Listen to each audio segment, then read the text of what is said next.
Everyone, तो हम लोग ने ये सारी चीज़ें पिछले वीडियो में देख लिया था। अगर आपने पिछले वीडियो नहीं देखा है तो आप उसे जाइए देख लीजिए। और हम लोग आज जो चलेंगे ये सेकेंड चैप्टर का एमसीक्यू चलेंगे, ठीक है। सेक्टर्स ऑफ इंडियन इकोनॉमी का एमसीक्यू चलेंगे, जो कि फर्स्ट टर्म के एग्जामिनेशन के हिसाब से इंपॉर्टेंट हो जाता है। सबसे पहले हम लोग आगे बढ़ने से पहले ये मैं आप सभी से निवेदन करूंगा कि आप अपने दोस्तों को ये वीडियो को शेयर कीजिए जितना हो सके, जो कि क्लास 10 में है, जो कि पढ़ते हैं और डेडिकेटेड स्टूडेंट है। वैसे स्टूडेंट को नहीं कि जो कि डेडिकेशन नहीं देते हैं। देखिए, हम हर सब्जेक्ट को लेकर आएंगे। फर्स्ट टर्म का टाइम हमारे पास कम बचा है, हम कोशिश करेंगे कि हर सब्जेक्ट को कंप्लीट करा जाए फर्स्ट टर्म का भी। लेकिन अगर ऐसा नहीं हो पाता है आपका एग्जाम से पहले, तो वीडियो आएंगे फर्स्ट टर्म की सारी, ठीक है। बट अगर आपकी एग्जाम से पहले अगर कंप्लीट नहीं करा पाते हैं तो हम लोग सेकेंड टर्म का फर्स्ट टर्म की तो वीडियो चल जाएगी, पूरी चल जाएगी, ठीक है। एग्जाम के बाद भी चलेगी, किसी की कहीं एग्जाम किसी समय में होगी, कभी बाद में होगी, किसी की कम पहले हो जाएगी। तो इसके लिए हमें ज़रूरी है कि सबका हम साथ लेकर चलें। तो इसके लिए ज़रूरी है कि आप हमें सपोर्ट बनाएं, ताकि हम सेकेंड टर्म को अच्छी तरीके से शुरू से अंत तक आपको सेकेंड टर्म का क्लास करवाएं। इसके साथ ही हम लोग आंसर राइटिंग पर सेकेंड टर्म में, चूँकि आप जानते हैं कि शॉर्ट आंसर टाइप क्वेश्चन के साथ साथ लॉन्ग आंसर टाइप क्वेश्चन और एमसीक्यू तीनों आएंगे सेकेंड टर्म में। तो आपको उसके हिसाब से तैयारी करना जरूरी है। सबसे ज़्यादा हिस्ट्री में लोगों को दिक्कत होती है। मैंने देखा है कि हिस्ट्री में बहुत सारे स्टूडेंट को दिक्कत होती है, बट हम हिस्ट्री को इस तरह से कर देंगे कि कोई दिक्कत नहीं होगी। हिस्ट्री हम बेहतरीन तरीके से चलेंगे। अब इस चैनल को आपके ऊपर मैं छोड़ता हूं। आप जितना हमें सपोर्ट कीजिएगा, हम अपने दिल से उतना ही आपके लिए हम ज़्यादा डेडिकेटेड रहेंगे, ठीक है। जितना आपका सपोर्ट हमें मिलेगा उतना ही हम आपको डेडिकेटेड होंगे, हमारा भी उत्साह अंदर से बढ़ेगा, ठीक है। अब चलते हैं हम नेक्स्ट अपने इस पूरी सीरीज पर, ठीक है। टोटल 30 क्वेश्चन है एमसीक्यू के। अगर आप सभी एमसीक्यू के सीरीज को देखेंगे तो आप क्वेश्चंस की लेवल की आइडिया लग जाएगी, ठीक है। अब चलते हैं। पहला क्वेश्चन है कि which of the following activity belong to this tertiary sector of the economy. इनमें से कौन सा एक्टिविटी है जो कि टर्शियरी सेक्टर से बिलोंग करता है। अच्छा, फिशिंग जो है वो आप जानते हैं कि प्राइमरी सेक्टर से बिलोंग करता है, ठीक है। फार्मिंग भी प्राइमरी सेक्टर से, ठीक है, क्योंकि ये सब नेचर से जुड़े हुए हैं। फैक्ट्री वर्क यानी कि मैन्युफैक्चरिंग, ये है सेकेंडरी सेक्टर से, ठीक है। और टीचिंग है टर्शियरी सेक्टर से। चलिए, teaching is the right answer. चलिए अब चलते हैं सेकेंड। ध्यान से सुनिएगा। सुनील जो है किसी किसान का बेटा है, जो कि एग्रीकल्चर यूनिवर्सिटी में पढ़ता है, ठीक है। अब वो रिसर्च साइंटिस्ट बन गया है और डेवलपिंग हाइब्रिड ऑयल सीड के बारे में वो डेवलप करने के लिए अंडरटेक वर्क में है, ठीक है। आप एनालाइज कीजिए ये सारी चीज़ें जो इन्फॉर्मेशन दी हुई है कि अब वो किस सेक्टर से किस सेक्टर में शिफ्ट हुआ है, उसका पास्ट सेक्टर से प्रेजेंट सेक्टर में शिफ्ट हुआ है, उसको आपको बताना है। अब देखिए, पहले था उसके फार्मर किसान होगा, तो जाहिर सी बात है कि वो भी किसान होगा। तो किसान जब था तो वो प्राइमरी सेक्टर में था। अब किस में हो गया है, जब साइंटिस्ट बन गया तो अब हाइब्रिड सीड का क्या कर रहा है, हाइब्रिड ऑयल सीड का वो डेवलपमेंट रिसर्च कर रहा है। तो रिसर्च कर रहा है, इसका मतलब प्राइमरी से कहाँ शिफ्ट हुआ, टर्शियरी सेक्टर में। तो प्राइमरी टू टर्शियरी क्या हो गया, यहाँ पर शिफ्ट हो गया, ठीक है। चलिए अब नेक्स्ट है, इसको अरेंज करना है आपको करेक्ट सीक्वेंस में। अब करेक्ट सीक्वेंस में आपको अरेंज करना है। सबसे पहले क्या काम होता है, फिर उसके बाद क्या होता है। थोड़ा सा यहाँ पर हम ग्रोइंग ऑफ द कॉटन को यहाँ पर प्राइमरी लिख लीजिएगा, ये प्राइमरी सेक्टर से बिलोंग करता है, ठीक है। अब देखिए यहाँ पर आप खुद देखिएगा कि सबसे पहले ग्रोइंग किया जाएगा कॉटन का, तो पहला काम तो ये होगा। इसके बाद स्पिनिंग किया जाएगा, इसके बाद क्या किया जाएगा, ट्रांसपोर्ट किया जाएगा, इसके बाद क्या किया जाएगा कि उसको सेल किया जाएगा शोरूम में, ठीक है। तो ये प्रोसेस होगा। तो पहला काम फर्स्ट में 4th नंबर आएगा, इसके बाद 3rd, इसके बाद 1 4 2, ठीक है। 4 3rd 1 2, ठीक है, बी द राइट आंसर, ठीक है। चलते हैं नेक्स्ट क्वेश्चन। देखिए कह रहा है कि एज ए जो मेथड फार्मिंग का हो रहा है वो चेंज हो रहा है, ठीक है। एग्रीकल्चर सेक्टर क्या हो रहा है कि प्रोस्पर हो रहा है, मतलब आगे बढ़ रहा है। तो most of the good produce were, खाली स्थान है फ्रॉम द प्राइमरी सेक्टर। अब प्राइमरी सेक्टर में कैसा गुड्स प्रोड्यूस होगा, पहला नंबर की सीजनल प्रोडक्ट तो होगा नहीं, ठीक है। इन्वॉल्व मशीन तो होगा नहीं, नेचुरल प्रोडक्ट होगा। तो natural product is the right answer, ठीक है। अब बाकी आगे पढ़ने की हमें जरूरत ही नहीं, ठीक है। The activity in the primary secondary and the tertiary sector of the economy are, खाली स्थान, विथ ईच अदर। तो इंटरडिपेंडेंट, एक दूसरे से इंटरडिपेंडेंट है, ठीक है। एसोसिएटेड रिलेटेड नहीं डालना है, एसोसिएट नहीं है, जुड़ा हुआ नहीं है, ठीक है, बल्कि उस पर डिपेंडेंट है, ठीक है। मैंने आपको बताया कि अगर मैं एक यहाँ पर कॉटन उगा रहा हूँ तो कॉटन का कपड़ा बनाने के लिए, क्लॉथ बनाने के लिए मैन्युफैक्चरिंग पर जाना पड़ेगा। तो हम डिपेंडेंट है सेकेंडरी सेक्टर पर, और उसको ट्रांसपोर्ट जो कर रहा है वो है टर्शियरी सेक्टर, तो हम उस पर भी डिपेंड है। तो एक तीनों जो सेक्टर है वो एक दूसरे के ऊपर डिपेंड है। आप क्लास को देखिएगा तो पूरा समझ में आ जाएगा, ठीक है। चलिए नेक्स्ट, आज ये आपको PDF मिल जाएगा, आप जाइएगा लर्निंग चैंपियन, आप टेलीग्राम में सर्च कीजिएगा लर्निंग चैंपियन, आपको वहाँ पर सारा डिटेल मिल जाएगा, ठीक है। लर्निंग चैंपियन, ठीक है। चलिए अब देखिए, हम लोग शुगर कैन का यूज करके, sugar cane as a raw material का यूज करके वी मेक शुगर और गुड़, हम लोग शुगर और गुड़ बना सकते हैं, ठीक है। तो अब बोल रहा है कि under what sector does this activity come, तो देखिए कभी भी प्रोसेसिंग किसी चीज़ को बनाने का काम आएगा तो वो आएगा सेकेंडरी सेक्टर में, ठीक है, क्लियर है। चलिए अब कह रहा है कि माधव है नो रेगुलर एम्प्लॉयमेंट, माधव के पास कोई रेगुलर एम्प्लॉयमेंट नहीं है। क्वेश्चन नंबर 7 है, वो कभी कभी क्या करता है कि छोटा अमाउंट अर्न कर लेता है पार्ट टाइम जॉब करके, ठीक है, पार्ट टाइम वर्क करने के काम करने के लिए, और उसके पास स्किल्स भी नहीं है कि वो उसको इन्वेस्ट करके ज़्यादा से ज़्यादा पैसा कमा पाए। तो अब ये किस सेक्टर से बिलोंग करता है, ठीक है। अब देखिए उसके पास, सॉरी यहाँ पर मैंने थोड़ा सा गलत बोल दिया है, इसको ध्यान से सुनिए। उसके पास पैसा नहीं है, उसके पास इन्वेस्टमेंट कैपेबिलिटी नहीं है कि वो अपने स्किल्स का यूज करके क्या कर पाए, पैसा कमा पाए। तो अब बताइए कि वो किस सेक्टर से बिलोंग कर रहा है। तो पहला नंबर कि वो छोटा मोटा काम कर रहा है तो टर्शियरी सेक्टर से बिलोंग कर रहा है और अनऑर्गेनाइज सेक्टर से, ठीक, ऑर्गेनाइज सेक्टर से नहीं है, तो अनऑर्गेनाइज सेक्टर से हम उसको लाएंगे, ठीक है।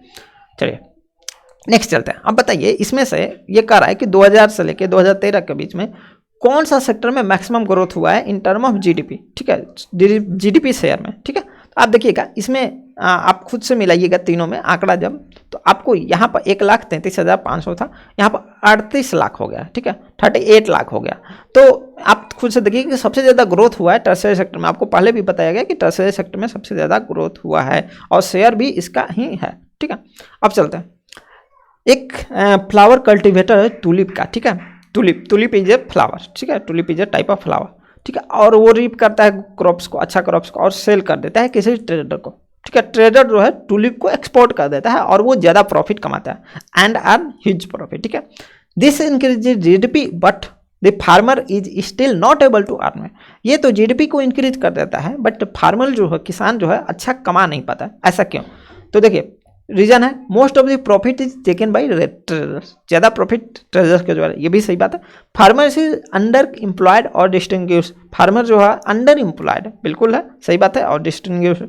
Farmer trader exporter work in unorganised sector, ये भी सही बात है। इसलिए all of the above is the right answer, ठीक है। चलते हैं, देखिए इसको सीक्वेंस में आपको क्या करना है, अरेंज करना है। तो सबसे पहले कौन सा काम होता है, देखिए एक्सट्रैक्शन ऑफ मिल्क सबसे पहला काम होगा, इसके बाद खोआ बनाएंगे, इसके बाद आप क्या कीजिएगा, डिस्प्लेइंग स्वीट्स इन शोकेस, जो दुकानों पर आप शोकेस में देखे होंगे कि स्वीट्स को दिखाया जाता है, मिठाइयों को दिखाया जाता है, तो वो काम होगा बनाने के बाद, ठीक है, और इसके बाद उसको खरीदने का काम होगा, ठीक है, ये काम होगा। तो सबसे पहले आएगा आपका 3rd 1, इसके बाद 4 और 2, 3rd 1 4 2, ठीक है, बी द राइट आंसर, ठीक है। अब चलते हैं, चलिए आप जानते हैं कि जीडीपी का मतलब होता है ग्रॉस डोमेस्टिक प्रोडक्ट, ठीक है। इसमें से कौन सा करेक्ट है ये आपको बताना है। तो it show the economy of a country in A given year in term of total output, ठीक है। It show the total production of the country in A given year without counting, ये तो होगा नहीं, ठीक है। It show the number of people involve in production in a particular year, कितने people, तो ये जीडीपी तो बताता नहीं है कितने लोग हैं, बल्कि ये बताता है कि कितना का क्या हुआ, हमारा प्रोडक्शन हुआ कितना, ठीक है, वैल्यू बताता है। इस show the total value of the trade transaction of, trade transaction, सिर्फ ट्रेड ट्रांजैक्शन की बात करें तो ये भी नहीं होगा। ट्रेड ट्रांजैक्शन का मतलब मान लीजिए कि जो आप सिर्फ जो ट्रेड हो रहा है उसके बिजनेस पर्पस वाला, मतलब आप जॉब कर रहे हैं, आप एक सर्विस प्रोवाइड कर रहे हैं, तो उसको नहीं, ठीक है, सिर्फ ट्रेड ट्रांजैक्शन बोल, तो इसका मतलब हमारा 1 होगा, ठीक है। चलिए सही है। अब देखिए the value of final goods and service produce in each year during a particular year provide the total production of that sector for C होगा, ठीक है, टोटल प्रोडक्शन प्रोवाइड करता है, नेट नहीं, टोटल, ठीक है, टोटल, ठीक है। चलिए अब नेक्स्ट चलते हैं, consider the following statement about GDP of a country. अच्छा, कौन इसको कंसीडर करना है और समझना है कि which of the following statement should be added to find out GDP, ठीक है। अब देखिए जीडीपी के लिए कौन सा इसमें तीनों में स्टेटमेंट्स में से सही है, चलिए बढ़िया। Purchase of sugar cane is making of sugar, ठीक है। Value of silk fabric for sale in the market, final value of bakery item, ठीक है। वैल्यू ऑफ सिल्क फैब्रिक इन, देखिए जीडीपी कैसे निकलता, फाइनल गुड्स एंड सर्विसेज, तो final value of जो bakery item होगा पहला नंबर, तो वो सही होगा, ठीक है। Value of silk fabric for sale in the market, silk fabric को मार्केट में सेल करने के लिए जो वैल्यू होगा वो क्या होगा, फाइनल वैल्यू आपका होगा, ठीक है। तो फाइनल वैल्यू होगा, तो आप बताइए, तो ये भी क्या हो जाएगा, आप मार्केट में सेल करते तो वो फाइनल वैल्यू है ना, फाइनल प्रोडक्ट है ना, सिंपल सा, तो ये भी काम आएगा, ये भी काम आएगा। जो फाइनल गुड्स एंड सर्विसेज जो होते हैं वही जीडीपी के अंदर क्या किए जाते हैं, काउंट किए जाते हैं, तो हमारा सेकेंड और थर्ड दोनों आ जाएगा, सेकेंड और third, option number C is the right answer. चलिए अब चलते हैं question number 14, under employment is hidden in contract to someone who does not have job and is clearly visible as unemployed, it is called, देखिए कह रहा है कि under employment is hidden in contract to someone, ठीक है, किसी के contract में अंडर एम्प्लॉयमेंट है वो हिडन है, ठीक है, who does not have a job, जिसके पास जॉब नहीं है और वो क्लियरली विजिबल कर दिख रहा है कि वो अनएम्प्लॉयड, तो इट इज आल्सो कॉल्ड, इसको हम लोग और क्या कहेंगे, ठीक है, इसको हम लोग और क्या कहेंगे। देखिए अंडर एम्प्लॉयमेंट को हम, जैसे आप लोग को हमने पहले ही बताया कि अंडर एम्प्लॉयमेंट को क्या बोला जाता है, डिस्टिंग्विश्ड अनएम्प्लॉयमेंट बोला जाता है, ठीक है, तो इसको हम लोग बी मारेंगे, ठीक है। चलिए अब देखिए इनमें से आपको एक करेक्ट आंसर चुनना है, क्वेश्चन नंबर 15 के, choose one correct statement from the following, underemployment occur क्यों अकर होता है, उसको आपको बताना है कि अंडर एम्प्लॉयमेंट आखिर होता क्यों है, ठीक है। देखिए when people are not willing to work, देखिए अगर लोग अपना काम नहीं करना चाहते हैं तब, when people are working slowly, जब पीपल अपना काम स्लो करना चाहते हैं तब, when people are working less than what they are capable of doing, ये आपका सही आंसर होगा कि जितना वो कर सकते हैं उससे कम काम उनको मिल रहा है, तब जाकर वो अंडर एम्प्लॉयमेंट उसको कहा जाता है, अंडर एम्प्लॉयमेंट उनको कहा जाता है, ठीक है। अब देखिए how do big private company contribute in the development of nation, कैसे बिग जो कंपनीज हैं वो प्राइवेट कंपनीज है वो नेशन को डेवलप करने में मदद करती हैं, तो by increasing the demand of their product through advertisement, ये भी नहीं है, बाय इंक्रीजिंग देयर प्रॉफिट, ये तो और दिक्कत है, by increasing productivity of the country in the manufacturing of industrial goods, ठीक है, वो मैन्युफैक्चरिंग इंक्रीज करके क्या करती है कि ये जो डेवलपमेंट है नेशन के डेवलपमेंट में काम आते हैं, ठीक है। अब चलते हैं इनमें से कौन सा, देखिए यहाँ का आंसर आप देख लीजिए, इनमें से कौन सा, देखिए आपको आज मैं बार बार बोल रहा हूँ कि पीडीएफ आपको मिल जाएगा, टेलीग्राम चैनल पर जाइए, आप वहाँ पर ज्वाइन हो जाइए, आपको पीडीएफ मिल जाएगा। विच of the following is a private industry sector, private sector industry, इनमें से कौन सा प्राइवेट सेक्टर इंडस्ट्री है, टिस्को, टिस्को का आपने नाम सुना होगा कि TISCO is a private sector company, ठीक है। 1 minute, identify the correct answer from the alternative provider, ठीक है, both Wipro and Reliance industry are owned by private companies, ठीक है, गवर्नमेंट और cooperative society jointly by private company and the government, इनमें से कौन सा आंसर होगा, विप्रो और रिलायंस। विप्रो आप लोग जानते हैं कि ये भी इलेक्ट्रिसिटी चीज बनाती है, जैसे बल्ब हो गया, फैन हो गया, ये सारे विप्रो का आते हैं, आप लोग एलईडी बल्ब की हमने ऑर्डर भी किया है कल ही के अमेजन की सेल में, तो इस तरह के जो विप्रो चीज़ें बनाती हैं वो विप्रो से आता है। रिलायंस इंडस्ट्री के बारे में आप तो चर्चा ही मैं सुनिए, ये किन के द्वारा है, मुकेश अंबानी के द्वारा ऑन किया गया, तो आपको बताना है कि ये जो कंपनियां हैं चारों, ये किस प्रकार की कंपनियां। तो देखिए ये एक कोऑपरेटिव सोसाइटी है, ठीक है, ये एक कोऑपरेटिव सोसाइटी है, ठीक है, ये जो दोनों विप्रो और रिलायंस इंडस्ट्री जो है ये एक कोऑपरेटिव सोसाइटी है, ये बड़े लेवल पर चलती है, ठीक है, ये ना गवर्नमेंट के द्वारा है ना प्राइवेट के द्वारा है, ये कोऑपरेटिव सोसाइटी है, ठीक है, कोऑपरेटिव सोसाइटी कंपनियां हैं, ठीक है। अब आते हैं find the incorrect match from the given option, incorrect जो मैच है, मैच का मतलब मिलान, ठीक है, इन ऑप्शन में से आपको उनको क्या करना है, बताना है। अब देखिए private and unorganised sector, garland seller outside temple, जो गार्लैंड सेलर आउटसाइड टेम्पल होते हैं, जो गार्लैंड मतलब टेम्पल के बाहर आप देखे होंगे गार्लैंड जो सेलर होते हैं वो प्राइवेट अनऑर्गेनाइज सेक्टर्स, ये सही है, ठीक है, वो अनऑर्गेनाइज सेक्टर और प्राइवेट से आपको प्राइवेट सेक्टर होते हैं, अनऑर्गेनाइज सेक्टर में बिलोंग करते हैं, सही बात है। जो आप देखे होंगे कि मंदिरों के बाहर बहुत सारे आपको बेचने वाले मिल जाएंगे, झूला तो क्या क्या चीज़ें, नारियल, ये सारी चीज़ें, ठीक है। अच्छा, तो वो प्राइवेट होते हैं अनऑर्गेनाइज सेक्टर से, उनका कोई भरोसा नहीं होता है कि उनको कब हटा दिया जाए, क्या किया जाए, ठीक है, उनके पास ना कोई पेंशन ना कोई सैलरी, ये सारी चीज़ें नहीं होती। देखिए टूरिस्ट गाइड अटेंडिंग टूरिस्ट, ठीक है, जो टूरिस्ट गाइड होता है वो अटेंडिंग टूरिस्ट जो है वो पब्लिक एंड ऑर्गेनाइज सेक्टर, जी हाँ, बहुत सारे टूरिस्ट गाइड प्राइवेट भी होते हैं, बहुत सारे टूरिस्ट गाइड क्या होते हैं कि पब्लिक और मतलब गवर्नमेंट के द्वारा होते हैं, और वो अटेंडिंग टूरिस्ट को अटेंड करते हैं, ठीक है, कि उनको दिखाते हैं कि देखिए ये चीज़ उनके, मान लीजिए ताजमहल घूमने गया कोई, तो ताजमहल के बारे में अगर आपने टूरिस्ट गाइड रखिएगा तो आपको सारा चीज़ बताएगा, ठीक है। अब समझिए टर्सरी, देखिए कोबलर मेंडिंग शूज, ठीक है, जो कोबलर मेंडिंग शूज मतलब जो कोबलर होता है वो किस सेक्टर का है, टर्सरी सेक्टर का है, सही बात है, बट ऑर्गेनाइज सेक्टर दिया हुआ है, तो ऑर्गेनाइज सेक्टर का नहीं है बल्कि वो अनऑर्गेनाइज सेक्टर था, तो इनकरेक्ट मैच बल्कि यही है, सी है, ठीक है। अब चलते हैं, which among the flowing exclusive work for the of the private sector, इनमें से कौन सा एक्सक्लूसिव वर्क है प्राइवेट पब्लिक सेक्टर का, ठीक है। तो इलेक्ट्रिसिटी को सप्लाई करना, ठीक है, ये है। Buying essential food grains like rice wheat at fair price, ये भी है। Providing primary education in the village, ये भी है। तो ऑल ऑफ द एबव हो जाएगा इसमें, all of the above is the 1 minute, all of the above is the right answer, ठीक है, ऑल ऑफ द एबव होगा, ठीक है। चलिए नेक्स्ट आता है क्वेश्चन नंबर 21। 10 क्वेश्चंस और हमारे पास होंगे लगभग, ठीक है। Harita attend her office from 9:30 AM to 5:30 PM। Harita जो है अपना ऑफिस अटेंड करते हैं 9:30 से 5:30, ठीक है। She get her salary regular at the end of every month, ठीक है, वो सैलरी रेगुलर पाती है। In addition to the salary he also get provident fund and the facility rules down by the government. अब किस प्रकार के sector में वो क्या करती है कि काम करती है, तो सिंपल सा चीज़ है, ऑर्गेनाइज सेक्टर में काम करती है, उन्हीं को इतना फैसिलिटी मिलता है, ठीक है। अब प्राइवेट सेक्टर में ऐसा नहीं बताना है, बात करना है गवर्नमेंट सेक्टर नहीं, ऑर्गेनाइज अनऑर्गेनाइज सेक्टर के आधार पर आपको बताया गया तो वही मारना है, जो आपको पढ़ाया गया है वही चीज़ करना है, ठीक है, एक्स्ट्रा नहीं। Find the correct match from the given option, इनमें से करेक्ट मैच आपको चूज करना है, ठीक है, कौन सा। देखिए इसको more people working than actually needed, इसको डिस्टिंग्विश एम्प्लॉयड कहते हैं। देखिए जितना जरूरत है उससे ज़्यादा लोग काम कर रहे हैं तो ये सही बात है, ठीक है, करेक्ट मैच है, तो उसको डिस्टिंग्विश एम्प्लॉयमेंट बोलते हैं। More people working than actually needed, जितने लोगों की ज़रूरत है उससे ज़्यादा लोग अगर काम करने लगे हैं तो उनको हम लोग क्या बोलते हैं, अंडर एम्प्लॉयमेंट। देखिए यहाँ पर गलत है, ठीक है, अब यहाँ पर समझिए, setting up which from employment in secondary sector.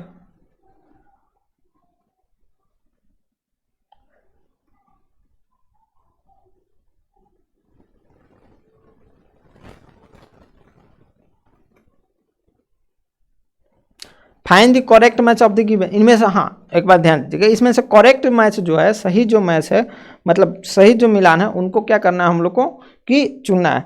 तो देखिए पहला है कि more people working than actually needed, जितने लोगों की ज़रूरत है उससे अगर अधिक वर्क कर रहे हैं लोग तो उनको क्या बोला जाता है, उसको बोला जाता है डिस्टिंग्विश एम्प्लॉयमेंट, सही बात है।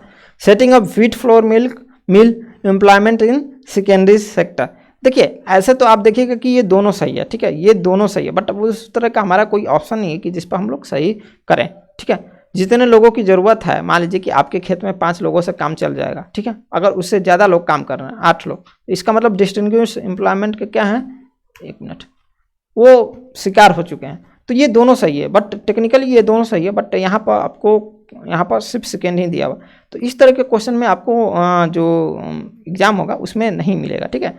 तो कोई ऐसा दिक्कत नहीं वाली बात नहीं है, इसमें आ गया है टेक्निकली, बट इसको आप करेक्ट कर लीजिएगा अपने हिसाब से, ठीक है।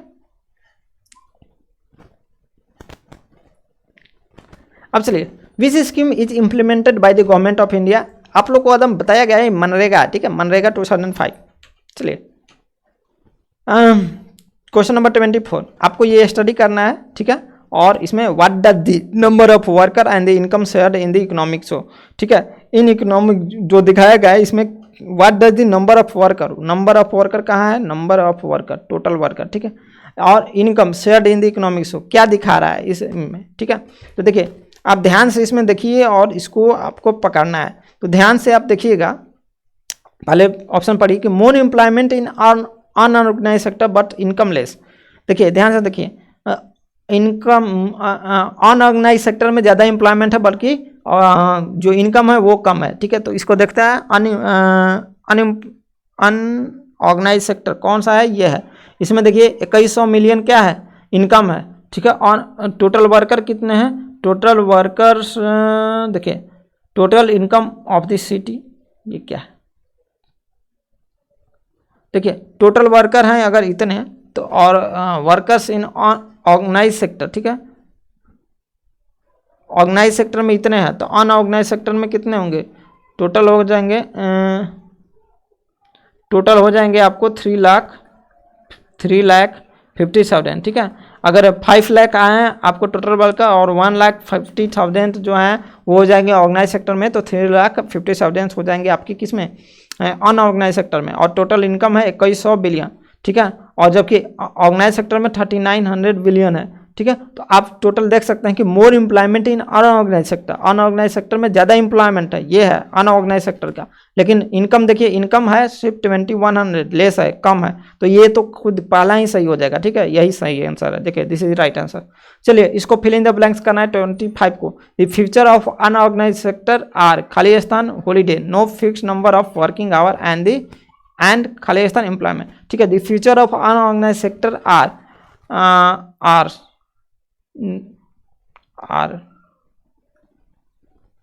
अनपेड होगा, ठीक है, unpaid holiday, no fix number of working hour, ठीक है, एंड नो सिक्योर, तो ये हो जाएगा option number C, unpaid and no secure, ठीक है। The future of unorganise sector are, ठीक है, अनपेड हॉलीडे, अनपेड हॉलीडे मतलब जिस दिन छुट्टी रहती है उस दिन पेड नहीं किया जाता है, और नो सिक्योर एम्प्लॉयमेंट, उन लोग को सिक्योर एम्प्लॉयमेंट भी नहीं मिलता है। तो option number C is the right answer, 25 का ऑप्शन नंबर सी हो जाएगा, ऑप्शन नंबर सी। यहाँ पर आप देखिएगा तो ऑप्शन नंबर सी ही है, ठीक है। चलिए अब आते हैं, choose the incorrect option from the following. Incorrect option आपको बताना है इनमें से कौन सा इनकरेक्ट ऑप्शन है। तो कुरियर वाला सर्विस जो है टर्शियरी सेक्टर से सही है, फिशरमैन आप जानते हैं प्राइमरी सेक्टर से है, ठीक है। Carpenter primary sector, this is not right answer, वो सर्विस प्रोवाइड करता है टर्शियरी सेक्टर में, ठीक है, कारपेंटर, ठीक है। तो this is the incorrect option, so is incorrect option, so it is the our answer, ठीक है। ओके नेक्स्ट 27 आप ध्यान से देखिएगा थोड़ा सा। तो 27 में आपको मैच द फॉलोइंग कर रहा है, ठीक है। तो सेलिंग वुलन गारमेंट्स, ठीक है, सेलिंग वुलन गारमेंट्स, तो इसका किस में लगेगा। देखिए वुलन गारमेंट अगर कोई सेल कर रहा है तो वो टर्शियरी सेक्टर में, ठीक है, पहला नंबर, काम समझ में आ रहा है, टर्शियरी सेक्टर में। रियरिंग ऑफ सी, भेड़ को पालना, देखिए भेड़ को पालना जो है वो प्राइमरी सेक्टर में है, ठीक है, क्योंकि वो किससे जुड़ा हुआ है, नेचर से जुड़ा है। रायमंड कोट, रायमंड जो कोट है वो बनना आपको क्या हो जाएगा, प्राइवेट सेक्टर में हो जाएगा, यहाँ पर प्राइवेट सेक्टर का ऑप्शन है, ठीक है। प्रिपेयरिंग वुलन फाइबर तैयार करना सेकेंडरी सेक्टर में। तो आप ध्यान से देखिएगा, ए का क्या होगा 3, ठीक है, बी का हो जाएगा 4, 3 4 किस में आ रहा है पहले 3 4 देखिए इसमें, तो ए हो जाएगा, code A is right answer, ठीक है। चलिए अब एसेशन एंड रीजन का आपको हमको बताए हैं कि देखिए पहला नंबर की 4 ऑप्शन होता है ए बी सी डी, ठीक है। ए को कब मारेंगे, बी, देखिए एक कब मारेंगे जब एसर्शन और रीजन दोनों सही हो, और एसर्शन जो हो रीजन जो हो करेक्ट एक्सप्लेनेशन हो एसर्शन का। बी को कब सही मारेंगे, तो बी को कब मारेंगे, तो देखिए जब ए और आर एसर्शन और रीजन दोनों सही हो, बी को, और आर जो है करेक्ट एक्सप्लेनेशन नहीं हो। सी को कब मारेंगे, जब ए सही हो आर गलत हो, ठीक है, ए सही हो आर गलत हो, और इसमें एक गलत हो और आर सही हो तब मारेंगे। तो ए बी सी डी ये याद रख लीजिए, दिमाग में बैठा लीजिए, ठीक है, ऐसे आपको दिया रहता, ठीक है। क्वेश्चन नंबर 28 में आएंगे, एसेशन मतलब क्या, कथन क्या है कि repair person and daily wage earner are not very productive in tertiary sector. ये लोग ज़्यादा प्रोडक्टिव नहीं होते हैं टर्शियरी सेक्टर में, जो रिपेयर पर्सन होते हैं और डेली वेज वर्कर्स होते हैं, ठीक है। तो पहला नंबर ये बात सही है कि ये ज़्यादा प्रोडक्टिव नहीं होते हैं हमारा टर्शियरी सेक्टर में, ठीक है, इनसे ज़्यादा अर्निंग नहीं आती है, ठीक है, क्योंकि उनका डेली काम होता है, कभी काम मिलेगा कभी काम नहीं मिलेगा, ठीक है। रीजन क्या है कि repair person and daily wage earners are unskilled, वो अनस्किल्ड होते हैं, therefore there are mostly employed on a short term basis, unemployed on a short term basis, ठीक है। कह रहा है कि जो रिपेयर पर्सन होते हैं और डेली वेज वर्कर्स होते हैं, अर्नर्स होते हैं, वो अनस्किल्ड होते हैं और उनको इसलिए मोस्टली शॉर्ट टर्म बेसिस पर वो क्या होता है, अनएम्प्लॉयड हो जाते हैं। तो बात सही है, तो पहला नंबर की दोनों सही है, ठीक है, दोनों सही है, एसर्शन और रीजन दोनों सही है। और एसर्शन जो है करेक्ट एक्सप्लेनेशन है, रीजन जो है करेक्ट एक्सप्लेनेशन है इस एसर्शन का, ठीक है। क्यों, क्योंकि सही बात है कि जो रिपेयर पर्सन के पास ज़्यादा स्किल्ड नहीं होते हैं, अनस्किल्ड होते हैं, जिसके चलते उन लोगों को शॉर्ट टर्म बेसिस पर अनएम्प्लॉयमेंट का सामना करना पड़ता है, ठीक है। कैमरा इसलिए ऑफ किया गया क्योंकि लाइट नहीं है, ठीक है, लाइट खत्म हो गया है, तो इसलिए मैं आदम काला कलौटा आदम नजर आऊँगा, क्योंकि बिल्कुल प्रकाश नहीं है रूम में और कुछ आपको दिखाई नहीं देगा, ठीक है, इसलिए मैंने स्क्रीन सिर्फ लैपटॉप का ही चालू रखा। अब इसका हमारा जो ऑप्शन होगा दोनों सही, तो ए हो जाएगा, ठीक है, क्लियर है, ए, ठीक है। अब आते हैं क्वेश्चन नंबर 29 में आते हैं। तो 29 में दिया गया है कि नॉट एवरी, ठीक है, नॉट एवरी गुड्स और service that is produce and sold need to be counted to know the total production in this sector, ठीक है। कह रहा है कि सभी गुड्स एंड सर्विस को काउंट करना जरूरी नहीं है, बिल्कुल जरूरी नहीं है, क्योंकि आप जानते हैं कि मान लीजिए कि फाइनल गुड्स एंड सर्विसेज को आपको काउंट करना जरूरी होता है, ठीक है, अगर हमको टोटल प्रोडक्शन निकालना है तो। रीजन दिया है कि the value of final goods and already included the value of all the intermediate goods. सही बात है, ये भी सही है, तो दोनों इसमें सही है और करेक्ट एक्सप्लेनेशन भी है, तो इसका भी ऑप्शन नंबर ए ही होगा। अब बहुत लोग कहेंगे कि सर पिछले क्लास में भी जो हुआ था उसमें भी ए आया था, देखिए इन दोनों का आंसर ए ही दिया, केवल ए आया था, तो कुछ तो और तो आ ही नहीं आ रहा है कि हम लोग कुछ समझ पाए। देखिए यहाँ पे एक और एसेशन है, इसको समझते हैं। कह रहा है कि the government of India by wheat and rice from farmers at fair price. देखिए सही बात है, एमएसपी पर आप लोग जानते हैं कि टेक्निकली खरीद होती है, लेकिन अब हम इसको सही कहेंगे, बट यहाँ पर ध्यान दीजिएगा कि टेक्निकली सही है, एज ए रूल्स के अनुसार सही है, बट ऐसे सही नहीं है, ठीक है। आप जानते हैं कि यहाँ के किसान जो हैं अच्छे तरीके से फसल को नहीं खरीद पाते हैं, तो इसको हम लोग टेक्निकली सही बोलेंगे, बट अनटेक्निकली हम बात करें तो ग्राउंड लेवल पर ये सही नहीं है, ठीक है। बट टेक्निकली जो हमको सही होता है उसी को हमको बात करना होता है कि गवर्नमेंट फेयर प्राइस पर खरीदिए, मान के चलो, ठीक है। अब चलिए रीजन क्या है कि public sector contribute to the economic development. Public sector जो है कंट्रीब्यूट करती है इकोनॉमिक डेवलपमेंट में, तो ये सही है, ये भी सही है, बट इस चीज़ का जो दिया है एसेशन कथन, उसके बारे में आपको ये करेक्ट एक्सप्लेनेशन नहीं है। क्यों नहीं है? क्योंकि पब्लिक सेक्टर तो कंट्रीब्यूट करती है, बट हम लोग टेक्निकली यहाँ पर किस चीज़ की बात करें कि व्हीट और राइस को फेयर प्राइस पर खरीदती है। क्यों खरीदते हैं इसका जवाब देना था, क्योंकि गवर्नमेंट के पास 5 ईयर प्लान था, ठीक है, और राशन गरीबों में बांटना है, इसलिए गवर्नमेंट को क्या करना पड़ता है, उस चीज़ को खरीदना पड़ता है एट ए फेयर प्राइस पर, ताकि जो वहाँ के किसान हों उनके पास बड़े बड़े क्या कहलाता है कि अनाज भंडार करने के लिए जगह नहीं है, तो उसको खरीदना ही गवर्नमेंट का क्या है, एसेंशियल है, क्योंकि ये इकोनॉमिक डेवलपमेंट में हेल्प करता है। लेकिन ये जो रीजन दिया हुआ है ये सही रीजन नहीं है, इसलिए हमको इसमें देखिए आगे, अब इसमें दोनों सही है, बट आर जो है ए का करेक्ट एक्सप्लेनेशन है, तो हमने बताया था कि जब दोनों सही हो, ए और आर दोनों सही हो, बट करेक्ट एक्सप्लेनेशन नहीं हो, तो हम लोग क्या मारते हैं, ऑप्शन नंबर बी, ठीक है, B is the right answer. चलिए अब कुछ क्वेश्चन यहाँ पर भी है, इसको भी हम लोग देख लेते हैं। देखिए 1 minute. Production of commodity mostly through the natural process is an, देखिए प्राइमरी सेक्टर का ये है, ठीक है, जो नेचुरल प्रोसेस से प्रोडक्शन किया जाता है उसको प्राइमरी सेक्टर में देखते हैं। देखिए 2013 और 14 के बीच में, ठीक है, जीडीपी में शेयर कितना परसेंट से कितना परसेंट था आपको ये बताना है, ठीक है। 1 मिनट, आपको ये 60 to 70% था, ठीक है, क्लियर है, 60 to 70%। किसका, यहाँ ध्यान दीजिएगा, किसका, 1 मिनट, जीडीपी टर्शियरी सेक्टर का सबसे ज़्यादा था, ठीक है। और देखिए इसमें से अप्रोप्रिएट आंसर आपको चूज करना है, जिस 1 मिनट, ये ऑलरेडी